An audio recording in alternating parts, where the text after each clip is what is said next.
on your head and in your heart as you do your work to hopefully allow you to succeed even more, not only as individuals, but as a group. And I think as I sit in this room and I see all of you in here engaged, ready to do this today, I think power of impact is the topic that I want to talk about most. Because as individuals, you're at the top of your game. You're blogging, you're writing, you're storytelling, you're professionals in the media world. We want to grow those individual capabilities, right? But what we really want to do is figure out ways that we can team up to drive impact. Because there's a lot of exciting, inspiring, goosebump-making stories out there, but there's also a lot of crucial issues underneath the hood that I think if we can team up on, we can make some impact as a team. You become more than bloggers or writers or folks making posts on WordPress or online somewhere. You become part of the team that can help drive some significant impact on the crucial issues we're facing in this day and age. So you feel me on that one? Alrighty. Just like Alan said, hashtag this a lot. You don't have to turn off your mobile devices. We love for you, unlike most meetings, to turn them on. So that's my just deep appreciation to all of you for being here, for having me be your keynote today. A great honor. And I'm going to start with a really serious topic, maybe one we should have at the bar later, which is how did we all get started in this world? I'm going to open up. This is the first time this has ever been shared in the world. One time I found myself working in a Fortune 10 company doing marketing work. Blogs were coming out. I had no clue how to blog. So I'm like, I'm going to teach myself how to blog. Make a post, get a site, connect it to the Twitters, all that stuff. And we picked a crucial global topic. Guess what it was? It was feline or cat obesity. We had a cat named Jackson. He was a 24-pounder. And I'm looking around the house. This is my wife, Jess, here. So great that she could be with me. I'm like, okay, here's a topic that we can tackle, and I can learn how to blog as we go along. And so we started mylargecat.com. We got about 18 viewers. But we posted this episode of our cat, Jackson. It was called the 2007 Cat Door Challenge. It was just this darn cat trying to fit through the cat door. And it was the first time I'd done video. It was the first time I posted on a blog. And then last night I looked it up and it's still there, folks. So Jackson passed on. If you want to hashtag or tweet something, go back there, find that. Let's honor this gigantic cat who ended up getting me in front of you today. I'm going to keep going here. So the work in Fortune 100 companies. I also worked as a community facilitator. The common thread of my experience was picking up a bunch of gear to figure out how to get people to work together. Either on the rosy side when they're trying to maybe launch a new product, or when things are tough in communities on water issues, agriculture, as a facilitator who would hopefully help them come to some same page, get on the same page, let's accomplish something as a team. And so that lasted for 10, 12 years. My wife and I were both very busy. Her family's farm was starting to grow and experience growing pains. So we took a big shift. We're like, let's take this gear we've got, these tools we've built in business, finance, marketing, community building, and let's go try to help organize and grow our family's organic vegetable farm in Sonoma County. I'd done some work in food policy before, but never out really getting dirty in the thick of the soil to help turn around and grow a family business. So that's the farm. But this quote by Eisenhower really applied to me. Read that. I think it applies to all our work. You've all heard it before probably. Farming looks mighty easy when your plow is a pencil and you're 1,000 miles from the cornfield. So I have a pencil, a little bit of blogging skills, a bunch of other gear I picked up, but I have never had such a great opportunity to dive into a new world and to start looking around for ways to help. And I think all of you, as you dive into new worlds in your work, you have an outsider's perspective that can unlock new insights, observations that maybe folks in the thick of it might not see. And here's the deal, solutions and innovations. You're not just messengers out there carrying messages or ideas from one person to another. You are also, as bloggers, innovators, people who can see solutions. And I think that's what happened to me on the farm, Bloomfield Organics, starting in about, let's see, Jess, when was it? 2008. 2012, actually. And so, as a general manager of the farm, here I am, all these different worlds, helping our farm grow. I saw, like Alan was saying, boxes of produce in our cooler on a Sunday night, not getting sold. Award-winning farm, premium produce, organic, 8 million people in the Bay Area, and some reason this stuff wasn't finding mouths, okay? And we know that a lot of folks are going hungry in our communities. We also know that small farmers have a tough time making a living. We've got 2 problems, food insecurity, farmer insecurity. And I looked at that, and it drove me absolutely insane. So in addition to blogging about My Large Cat and a bunch of other interesting topics to pick up the skills, we had started just Facebooking at the time. So we thought we'd launch a crowdsourced initiative to find a home for this produce using Facebook. This was our first post, 2013, before CropMobster. Hey folks, we got a problem. We poured our money, our love, our heart, everything we've got into this produce, and yet somehow it's not sold. Let's crowdsource a solution. We don't have a lot of time. This produce needs to find a home by tomorrow morning. That's all I did. I decided to take some action with this gear, these skills that we had built up. That's how CropMobster was born. The next morning, Jennifer, online crowdsourcing magic happens. She rolls up in her minivan. She says, here's a little money, so we didn't make a ton on that transaction, but we made some of our costs back. And she decided she was going to go distribute it to her neighbors in the Harvest Heights subdivision in Santa Rosa. So there's one post, one message on Facebook, could have been a blog that drove some significant impact, especially when you think about all the money, the energy, the water, the love that went into making that produce. That was a story right there. And we posted what we called an impact story afterwards. People loved it. It created some love and good vibes, not only for our farm, but for everyone in the community. The word really spread. And so, that's how CropMobster was born. We tried that Facebook experiment the next weekend for a hunger relief food donation. We didn't want to make any money. We just wanted it to get it to the people. It worked. Pretty straightforward. But we had to put story into it and love, and we had to tag the crap out of that post and send it to our friends and get people pushing it out there. And the community or the crowd found the solution because we didn't know it in advance. And so it's about a Thursday in March 2013, and a reporter from the California Report was driving by our farm. She saw our sign. She went to Facebook. Now I'm trying to get you to spark the entrepreneur in you, or Entremanure. And she called us up and said, can we do an interview about your crowdsourced crop mob alerts? It was a Thursday, and I'm like, well, when do you want to do the interview? It was Tuesday, so I had about 3 or 4 days. So I'm like, here's an opportunity to do something. And you all will face tons of opportunities like this in your work. Doesn't matter what you're working on. We had a window of opportunity to develop something. And so in that 4 days, my buddy Gary and I hacked together our first CropMobster platform.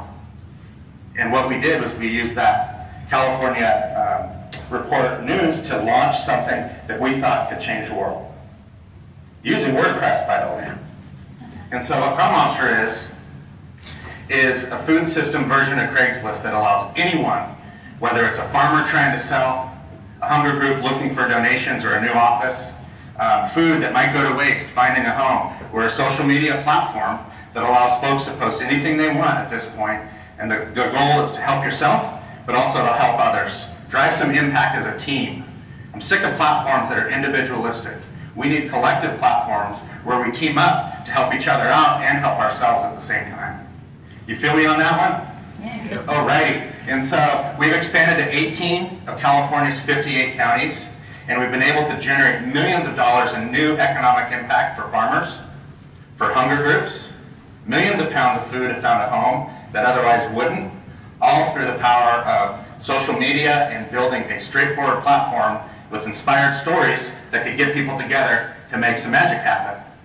Pretty proud of that. And it's not because of me, it's not because of my team. We have a great, solid team. It's because of thousands and thousands of people believing in the vision and joining our tribe.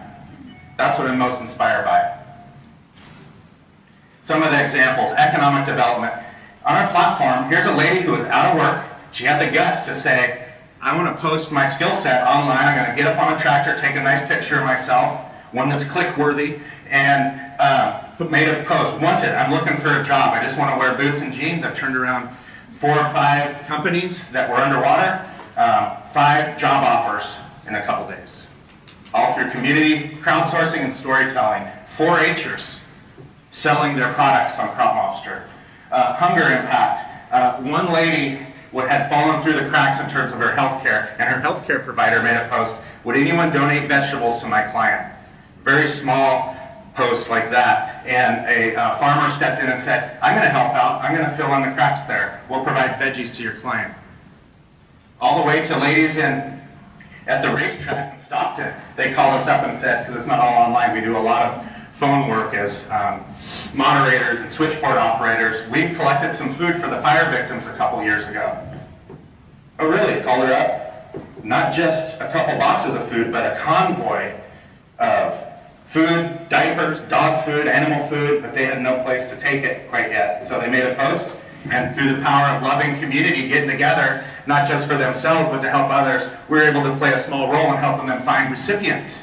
So it's amazing what can happen when you stick your nick out there, as I call it, and you start doing this work, the power of stories and people getting together, and I hope this is hitting home for you, you can have a significant impact. And stuff like this isn't happening as efficiently and as in an inspired way as possible. And that's what we're aiming to change. CropMobster. Food waste, Alan talked about it, that's how we got our start. That's still key to our DNA at CropMobster. You always have to know your original story and stay focused on that. Backyard fig trees, 12,000 pounds of white potatoes, that actually was in this community, Sacramento, found a home. This is all abundant, beautiful food that would have gone to waste. And through the power of community, and you all are community builders and storytellers, we're able to find solutions. It's important to focus on the clicks and the SEO and the likes and monetizing. But I also want you to think about the power of impact you can have with these valuable tools that you've generated. I think we're in a pretty interesting time right now, don't you?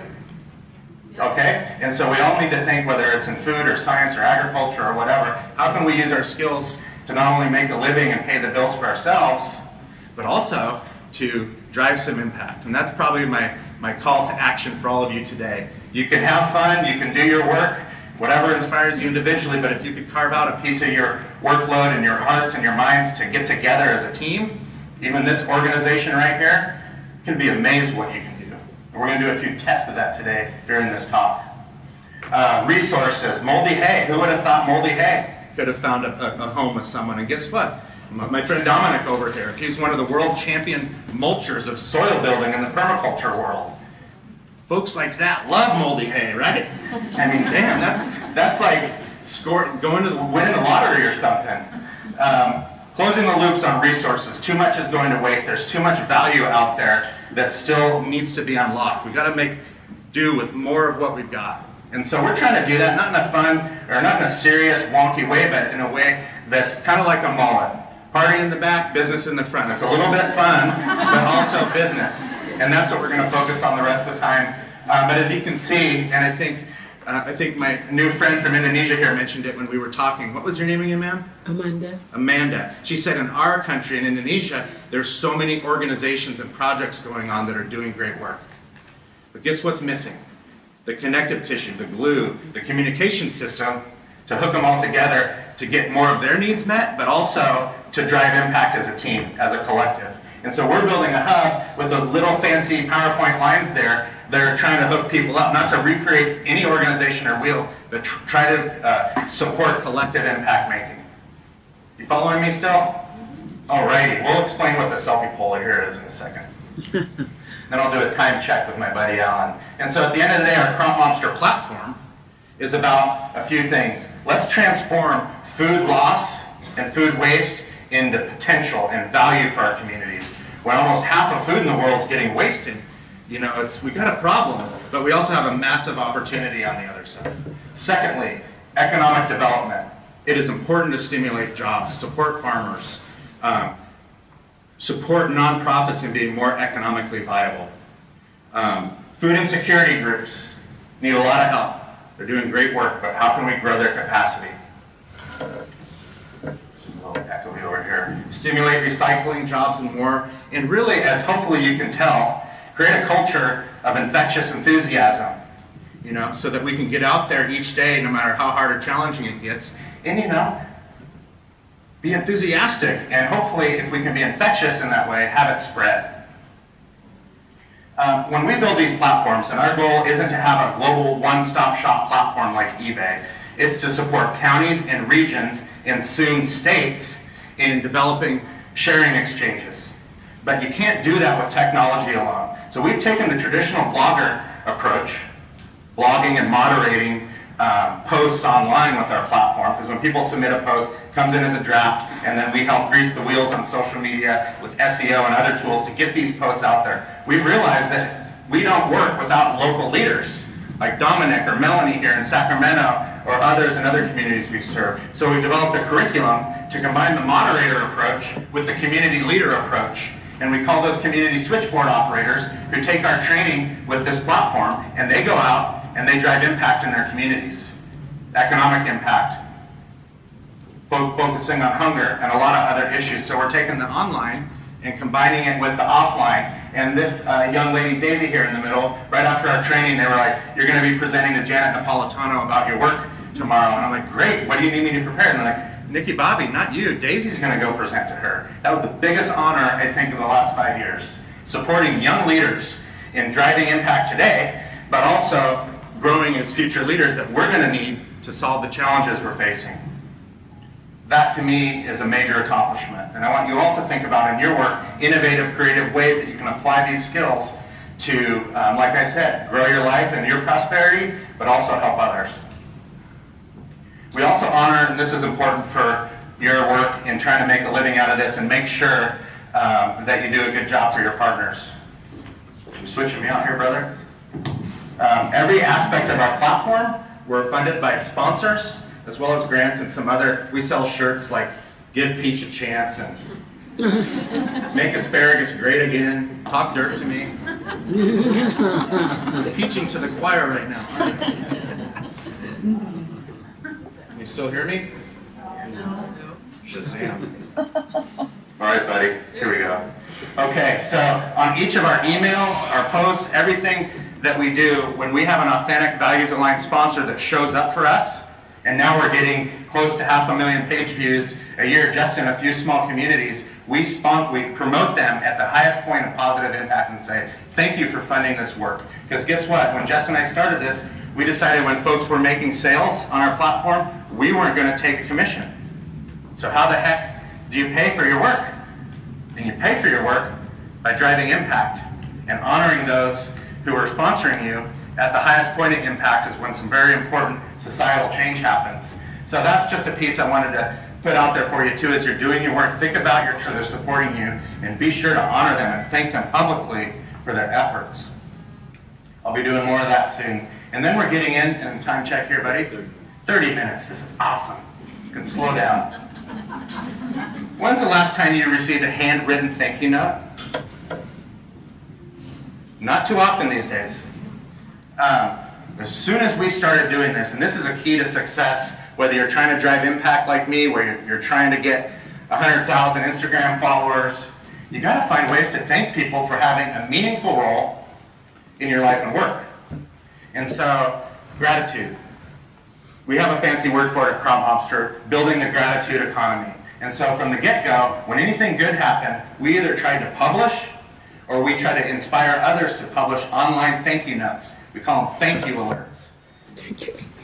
Hey, George, Ginger, thank you for donating compost to my elementary school garden. Publicize the heck out of these community leaders who are being of service, who are giving. Secondly, gratitude, impact alerts. When something good happens, it's great to send a love note, but if you put some numbers to it or say, hey, we just saved 6,000 pounds of food, which equals maybe 12,000 nutritional servings, not as a team or a CropMobster, but because a couple hundred people got together to share this alert and find a home for this excess food, you know, that's a big deal to be able to honor these people who got together to help out for no interest other than pitching in. You guys know what I'm saying on this? Is this resonating with you? Hopefully there's some nuggets that can help you in your work. Thank you, ma'am. And so that was where CropMobster TV was born. We realized that the key to our growth isn't the technology, it isn't the money, it's the stories. When thousands and thousands of people are getting involved to drive impact, and it just sits there in a database, we're missing a big opportunity. And so we got this idea. Jess and I were in Turkey researching family history, and we're in the food markets of Istanbul, and we saw people using the selfie stick. I'm like, this is the craziest, most self-absorbed, narcissistic, weirdest tool ever invented in the history of mankind. Never thought about it for a few months later, get back to California, and I got this idea, let's start highlighting the stories of the people in our tribe, and your tribe's different. You know, mine's impact, money for farmers, new donations for hunger groups. Yours, you have a different tribe, maybe overlapping. But we thought, instead of highlighting ourselves all the time, why don't we go out and honor the change makers?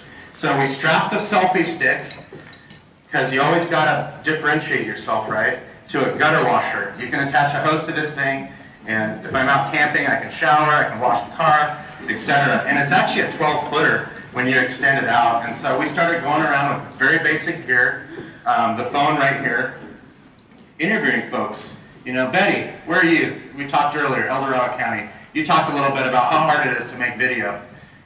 It is.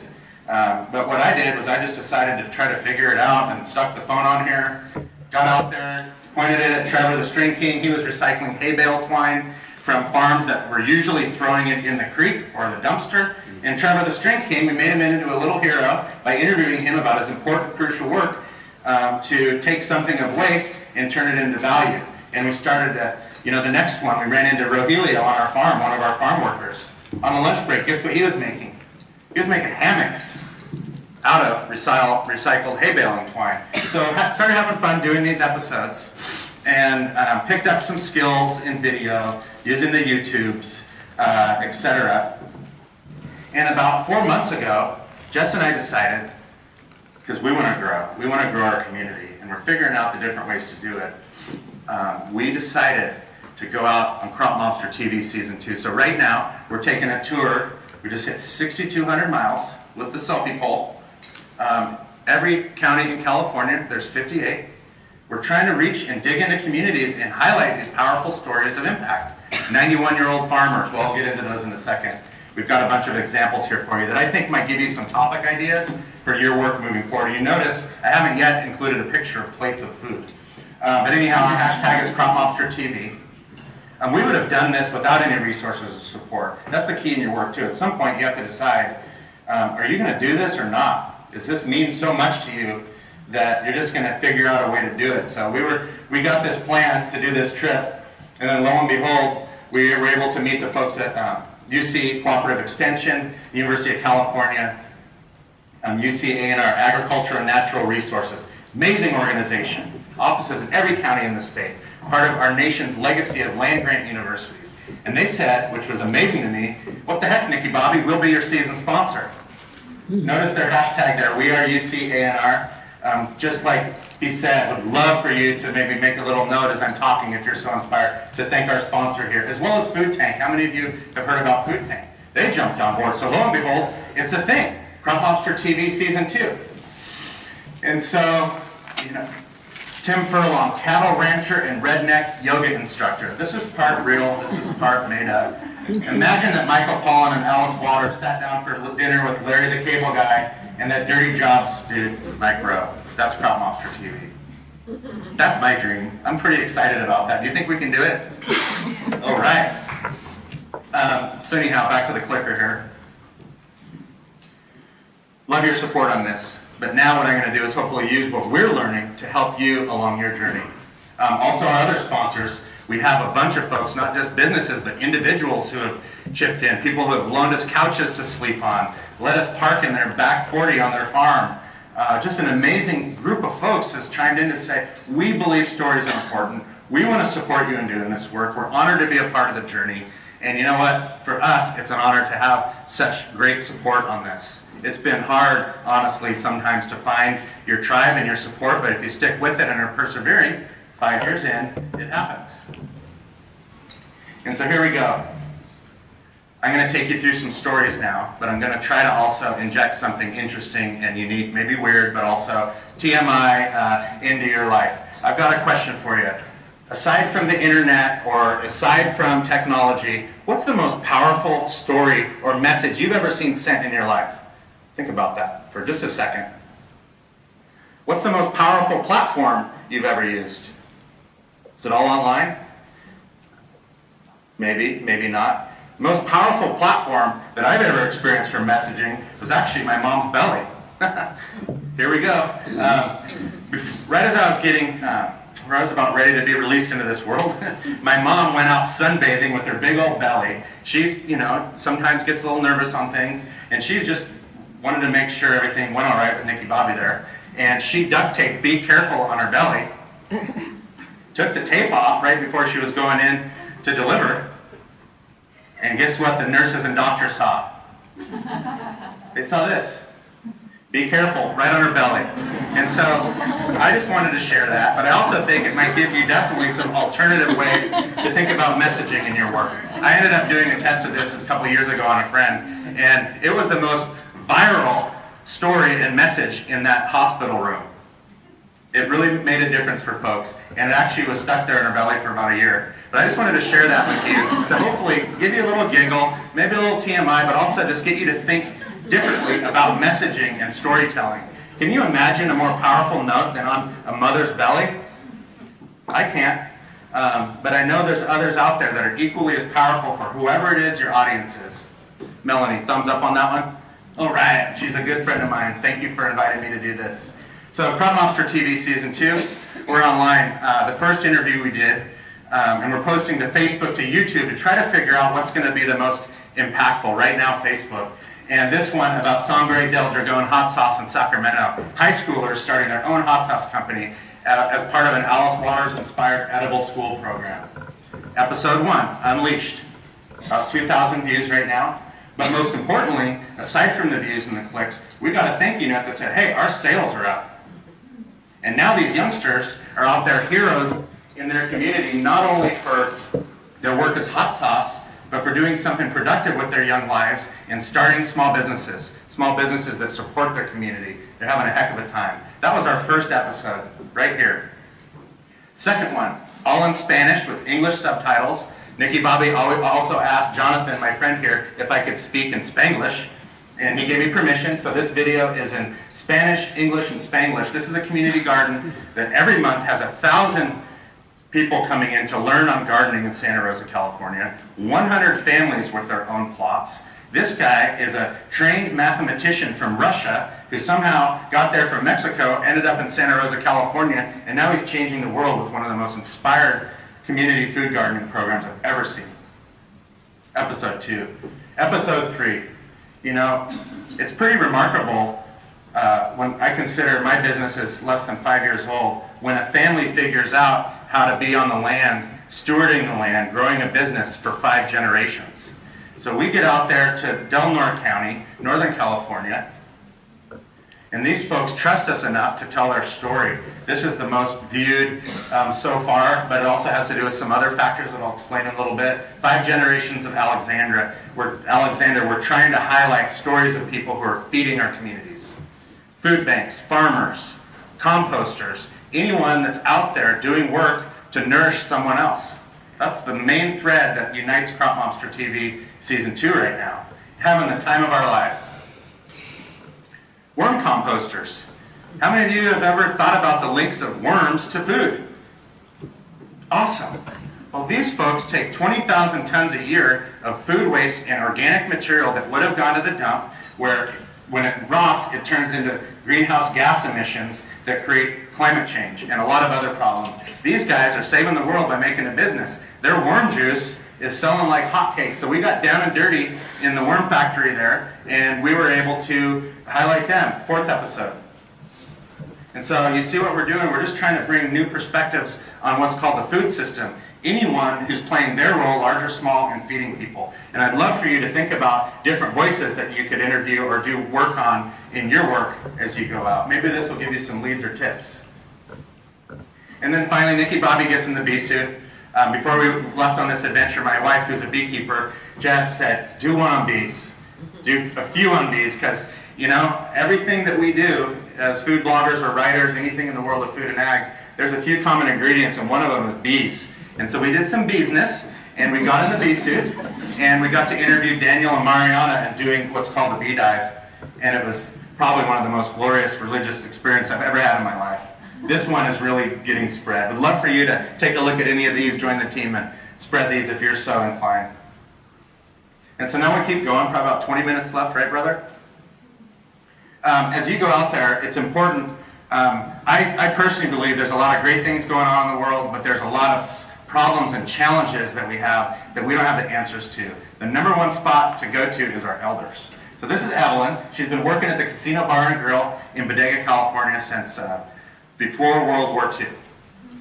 She's not a part of CropMobster TV, but I wrote an article about her in Made Local magazine way back when. And one of the most inspiring elders I've ever met.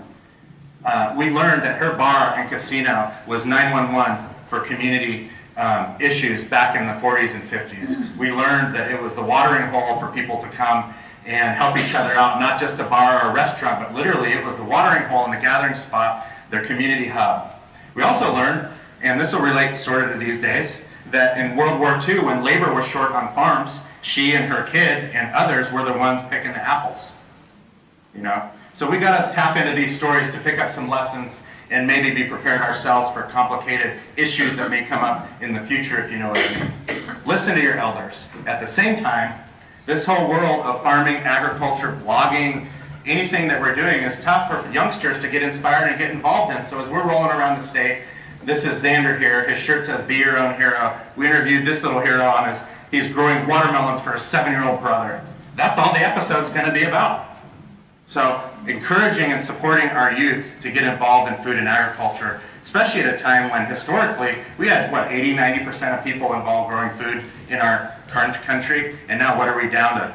Less than 1% in terms of agriculture? That's nuts. We've got to encourage and inspire the youngsters to choose this route versus others. That's what I think. So hopefully this will, little clues as you go out to do your work. Food waste. This is an interview we just did with extrafood.org, Marin County, California. These folks are taking millions of pounds of food that would have gone to the dump, rerouting it to hunger relief, and they've done it through mobilizing hundreds and hundreds of volunteers. I still believe that while food waste is a hot topic, hot topics only last so long. This one, since we started 5 years ago, is still on the radar of folks. It has to stay on the radar and not just become one of those fads that we move on to, because the bottom line is if we can solve 40% of food going to waste and reroute it to value, we can put more nutrition on the table. We can tackle climate change without even talking about it. There's so much that we can do to drive impact just on this one issue. Might not look the greatest in your pictures, but this will be the one that drives the most impact, I think, if we can all stick together and keep focusing hard on this issue. Ooh, here's a gross one, slime meals. I got out on the boat the other day with fishermen. Did you know there's a slime eel fishery, also known as hagfish, in California? Guess where they sell these eels to as a delicacy? South Korea. And so guess what happens when the Donald and Kim Jong start butting heads a little bit? Their business goes down. So I didn't know that until I got on the boat and I was looking at the slime eels, about ready to lose it. But thinking about this small business, that success or failure depends on one thing, geopolitics. So what a unique story. And I think the only lesson right there for you is you never know what you're going to find until you start looking around and taking the time to do that. This is going to be a fascinating one, and definitely going to differentiate who are our fans or not based on the image and the videos we present. But who would have thought, you know, food connects everything, even to geopolitics. Wondernut farm and marginal land farming, we need to figure out how to grow food with less resources, including on lands that aren't that prime. So I got to interview Matt Nolte and the Sweetie Carrie at Wondernut Farm down south here. You guys are smiling? Do you know them? It looks like him. Yeah, nice. I like the beard. Keep it rolling, brother. But anyhow, you know how these two met that we learned during our interview? They met as scientists on a research base in Antarctica, and now they're figuring out, not just to make money, how to grow food on land that's pretty poor. Wondernut Farm. That's going to be an episode. And just to get a few more clicks, I put on the wool, they call it the sex vest. It has female goat hormones in it, and we started doing photo shoots with their different farm animals, and you know, because that's going to be a pretty serious topic. We have to find the right thumbnail images to make sure people click. And the other one is that I got knocked on my ass by a goat wearing that vest, and it's on all the episodes now if you watch right till the end. So unusual, important, funny, loving the job, but not afraid also to be yourself, be a little quirky and weird. I guarantee you we're going to be able to get some eyeballs and heart balls involved based on these pictures. Maybe a lot of comments too. The caring economy. Why is it that so many people, and even more, are needed to take time out of their individual lives and days to get involved in serving others? So we're really trying to untangle that with CropMobster TV and these stories. We're trying to find out and get into the minds of folks who take their van, he's a fireman, on a day off, and he does the delivery of food to the hunger group. What is it about these people versus others that are so giving and generous? Call that the caring economy. It's amazing to be out there meeting so many people. Gives me a ton of hope that no matter what issues we're presented with in this complicated world, that we're going to be able to stick together and really improve things. Hope folks in that back corner back there, I'm giving you a wave. Hi. I hope you're staying with me. Sure appreciate this opportunity. Immigrants, especially immigrant leaders. We roll into Bakersfield. All the interviews we're getting are word of mouth based on trust. And we find Gustavo here, and we get to interview him, and I knew he was a powerful leader, the Center for Race, Poverty, and the Environment, but I had no clue that his mentors and inspirational leaders were Cesar Chavez and Dolores Huerta. So Jess and I are interviewing the guy, and he starts busting out about what leadership means to him and the importance of cultivating new young leaders in our communities. And I'm just like, wow. He started out as an immigrant in the orange fields, and now he is inspiring impact all across the country. He was the vice president of the United Farm Workers Association. He started with no education, picking oranges, a passion to be of service and to figure out new skills and a life for himself, and he's just amazing. And these stories are all out there. We just got to keep digging. 10 minutes. Alrighty. Honor Andreas. I told you I'd do this. So we get to Kearney Research Center, UCANR. Again, hashtag we are UCANR. They're one of our sponsors. And I really believe, we know that science is on a trend of being undervalued. And I get out on the farm, the Kearney Research Center, a 300-acre facility, did you know, devoted to solving some of the most challenging issues in agriculture. And this brother Andreas, I meet him. We have 3 minutes to do an episode. Guess what he is? He's a nematodologist. Guess what nematodes are? Common insect and pest in agriculture, part of soils, but they wreak havoc on many crops, including walnuts. And we're standing there in his work in the field of a walnut orchard, and this guy, German accent, came from Germany to do work here to help the world. You can see the walnut trees that he found a solution for are this high, and the ones getting rocked by nematodes are this high. He's saving the world. And we gotta honor the scientists and the nerds out there. And so it was so exciting to meet Andreas. And I just want to remind you too that there are complicated issues, whether it's nematodology, elsewhere. Try to untangle them and find fun ways or interesting ways to bring them to life in your work. That's what we're doing with CropMobster TV. Also, neighborliness or conflict. A lot of times you've got big organic farms or conventional farms, GMOs, vegan, animal companies. Focus in on some of the conflicts we're experiencing. Maybe you don't have to hit them head on and take a stance, but try to tease out ways that people are finding solutions. So we're on a walk. This is in, what was this, Jess? What county? We're going to find it. It was Blossom Bluff Orchards. Blossom Bluff Orchards. In north of Kern County. Anyhow, we're walking down to do the interview, and the father and the son, another multi-generational family, are saying, I noticed next door there's a farm that's much different practices. They're organic. The farm next door was conventional. They told a story about not how they're having conflict with their neighbors, about how over decades they've figured out organic next to conventional, how to work it out as a team. That was inspiring. I don't really hear a lot of stories like that out there. Fresno County, right near Kearney Research Center. The Farmery and Resilience. This is over near Sonora. Met this lady, Arlene. She took a National Guard armory, turned it into the farmery. And what she's doing is she's able to provide a community CSA hub in her very rural community. Every week people depend on a great jovial gathering spot. But guess what else she's done? When and if we experience shocks to the system where we literally have to figure out where our food comes from, she and her work and her team that she's built is going to be a hub for resilience. You know, we're going back to the days of the folks where we do victory gardens and stuff. Well, this is a victory farmery, and she's ready for anything, and her community is, despite not a huge lack of resources. One of the things I learned on this trip, as you're out doing your storytelling work, that's what I'm doing. In the beginning, we had a huge plan every day where we're going to be, who we're going to talk to. And after day one, the plan was blown up because we kept getting referrals and going to different areas and finding these gems of stories. And my friend said, don't rush the magic. You got to follow it. So what we thought would be a 1.5-month trip around California, now we're over 2 months. But that's been our philosophy. Don't rush the magic. And I encourage you, as you move forward, to really take your time to go where the stories are. Don't try to predict. SEO. Let's think about REO too. The only reason, we have a small team, 5 people.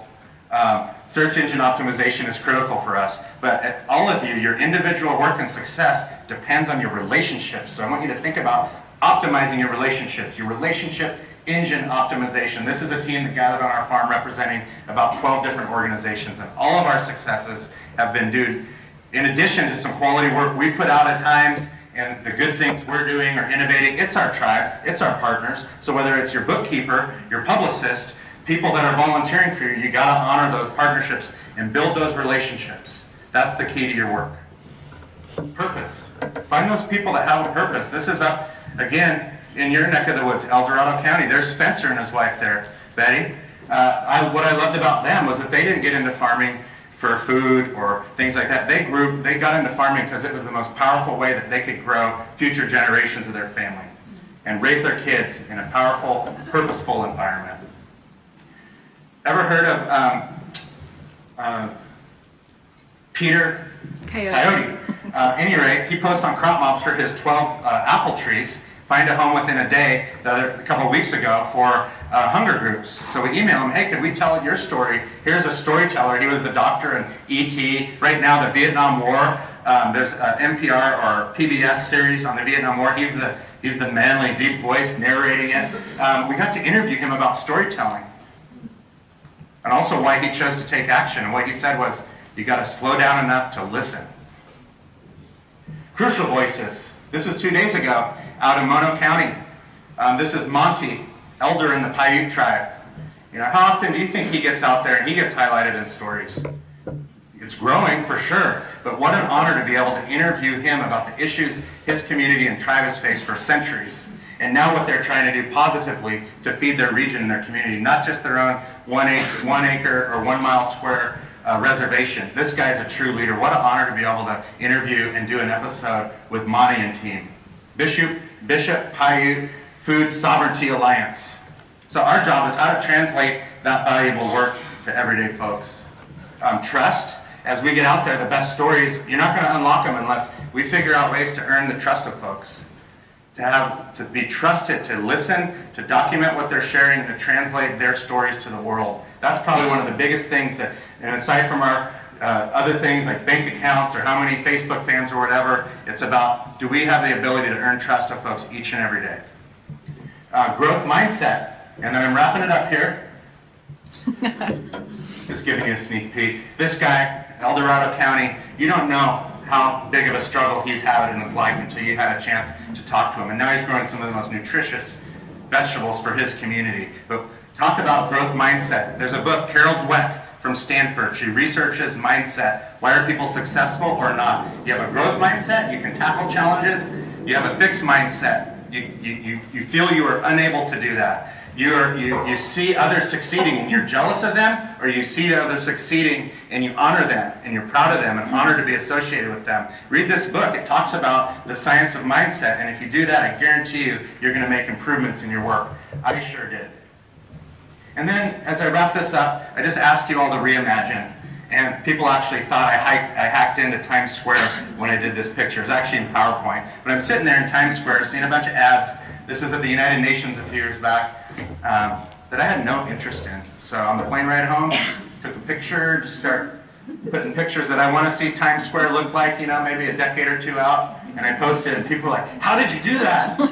All I did was I reimagined the world that I wanted to see. This is one of the funnest graphics we've created, and there's actual folks involved from the CropMobster experience in there. And they love seeing that too, you know. And then this, I don't know what to say other than we took a break from the road trip. We volunteered at the fair for our friends doing candied caramel apples, and I'm like, wow, there's kids coming through the square box. So I'm like, I'm getting my camera out. And so anyhow, this is, when I'm at my best, and our team is at our best, we look at the world like this. Little mischievous, curious, excited. This is the best darn picture I feel I've ever taken. And I'm just super, I hope that resonates with you as you take these workshops and as you finish off the next leg of your careers, go for that, whatever that is. It's pretty awesome. And I'll finish it off with collective impact. This was a band that we had marching through our farm for our CSA and UPIT guests. It is a great memory. But what a band brings up for me is teaming together to make some music or some impact. And so as I think about your work, wherever worlds you're involved in this organization, look at the power that you have in this room right here. If you could find a way even once a month as a team, after this conference is over, to team up on one important issue, or maybe each of you takes a turn and all of us tribe up to help you achieve your goal or to help another organization, that's the power that you have. Not only to make a living and to make your life work and to support your family, but we're at a time where, hey, we got to team up to make some impact happen. That's what we're doing at CropMobster, and I would just encourage you to think about that. And now I finally have the picture of food.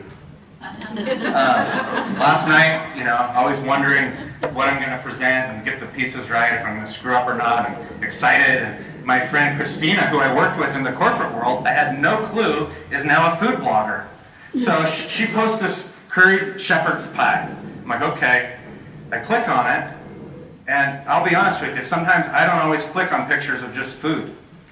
I'm interested in other topics as well.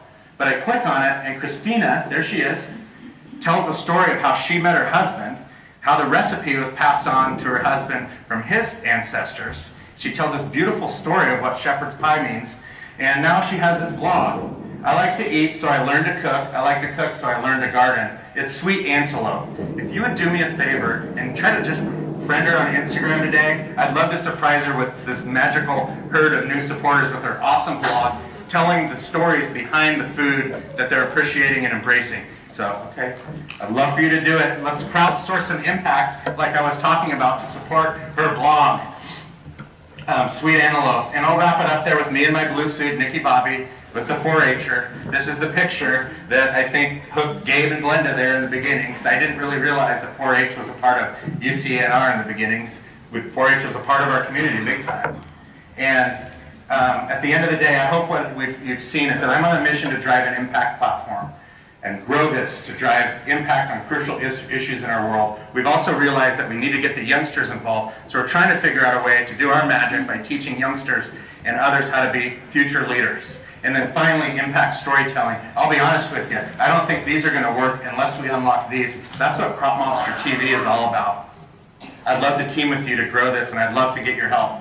And this is back to blogging, we just made a post. Ariana Huffington gave me a blog handle many years ago. They've changed their platform. Anyone can post now. You're not going to get a lot of SEO, juice, or visibility unless you get promoted. I would love for you to check out this article that we launched yesterday, and let's try to overtake that platform a little bit. I'd love your help getting some love and comments to grow this vision, because we're on a mission, and I'd love if this inspires any of you to continue the relationship and to keep working together. And so with that, I'm going to wrap up. I hope this has injected something that helps you make the most out of this amazing conference, but most importantly, grow your career and grow your lives. And there we have it. That's what the selfie poll is all about, and it's a great honor to be here. There we have it.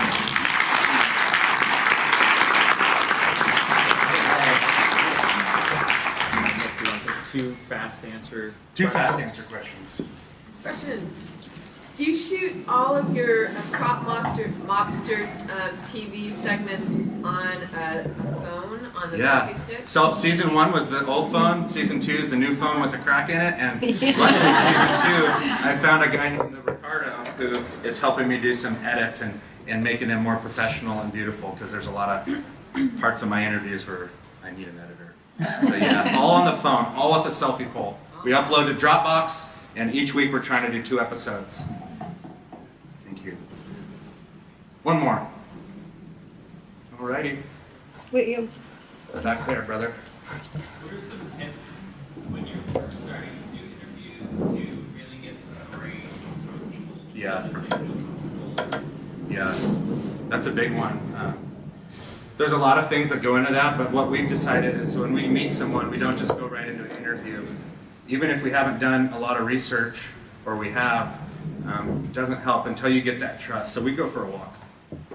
We get them out in the field or in the food bank, and we just try to listen, like Peter Coyote was saying, and we try to put aside our own mental wanderings and really capture and look them in the eye. And hopefully they feel like they're being heard, so that then you can capture their story and authentically share it. And so we go for, right now, our biggest method, let's go for a walk with these folks and listen and ask questions. And then by the time the walk's over, we usually have 3 or 4 or 5 questions, and we agree with them on what we're going to talk about, so that they're